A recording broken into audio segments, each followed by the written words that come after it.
I've gotten a lot of questions and a lot of wonderful ideas from you about this chicken feeder design.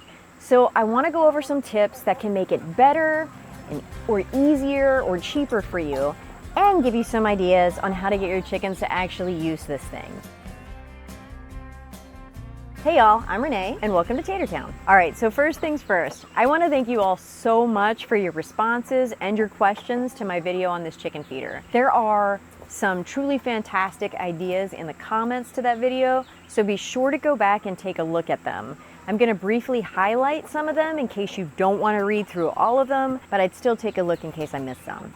What are you girls doing? Some of you had some amazing ideas, some that I may never have thought of. First, Shelly posted about using a spoon instead of a bolt. Totally genius. I'm not sure I ever would have thought of that, but it makes a lot of sense. So thank you for that. Next, Aztec Warrior had a bunch of great suggestions as well, like using a tennis ball or a rubber ball.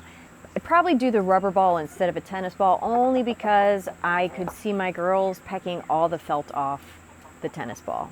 But both of those are great ideas. What? Another option, instead of using a wood dowel, use a wine cork. If you drink wine, why not repurpose that cork? It's free. Well, sort of free.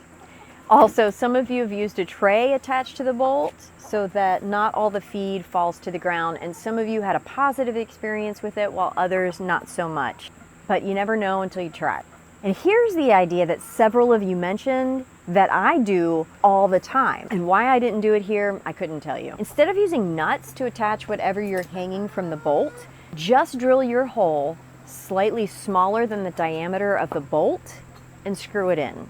It's going to be a little tough, but you won't need to use any nuts to keep it on. So less hardware, less expense.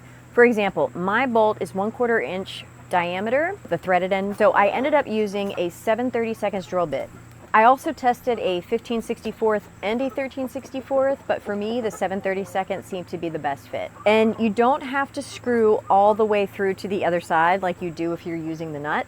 You only have to screw in maybe halfway through or 3/4 of the way in. Oh, and another favorite comment y'all have made, free or really cheap buckets. A lot of you said that Firehouse Subs sells their pickle buckets for like $2 or $3, so I'd for sure go there and get some cheap ones. Maybe call first before heading over, and don't quote me on that price, but that is really a great deal. Another person mentioned buckets that cake frosting comes in, so maybe you could kindly ask your local or grocery store bakery if they have any you can have. Again, always make sure if you're getting something used that it was only used for food items. You certainly don't want anything that had chemicals or solvents in them. Now, on to some questions I received from you that I hope I can answer or at least explain a little bit better. Right, Ronnie? Oh my gosh. First, can ducks use this? The simple answer is ducks are totally capable of using this system. Now, I'm not sure this would be the best option for them. However, and this goes for your chickens as well, you could put a plate underneath on the ground, or better yet, a small kiddie pool. Then the food would end up in there in a pile that the ducks could scoop, and maybe the chickens wouldn't spread it out everywhere. But really, they're gonna make a mess no matter how hard you try. But that brings me to the next question you may have had. And that is, how is this mouse proof if there's still feed on the ground? Okay, the feeder itself is mouse proof and rain proof, meaning because it's hanging on wires, they can't really climb down and they can't get into the bucket to contaminate the feed. But once the feed leaves the bucket, it's fair game. Also, other animals can certainly get the food, whether it's on the ground or if they are tall enough to hit the bolts. I'm talking squirrels, rats, maybe some other birds. You get my point, which is if the chickens don't eat it all, or if they kick it around and spread it, as they usually do, you're still gonna have other birds and critters trying to get to it. So while this is the best option for me, depending on your situation, it may not be the best option for you. Finally, some of you had a hard time getting your chickens to use it, if you could get them to use it at all. So here are some things you can try to help. First, make sure this is the only food source available to them. If you've got this and a tray of food on the ground, don't expect them to want to work for their food. They're going to choose the easy option over this. Next, make sure it's not too high for them. Now, I have 2 buckets. This one, which is lower to the ground, and then I have another that's higher off the ground.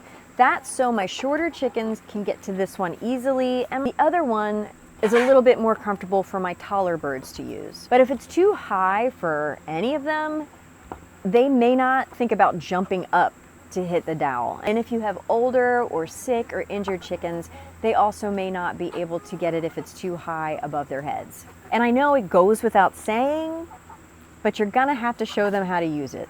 And you may have to do it a bunch of times. And that means bringing them over to it, moving it, and see, now they're distracted by what's on the ground, so they weren't necessarily paying attention to the fact that this is where the food comes from.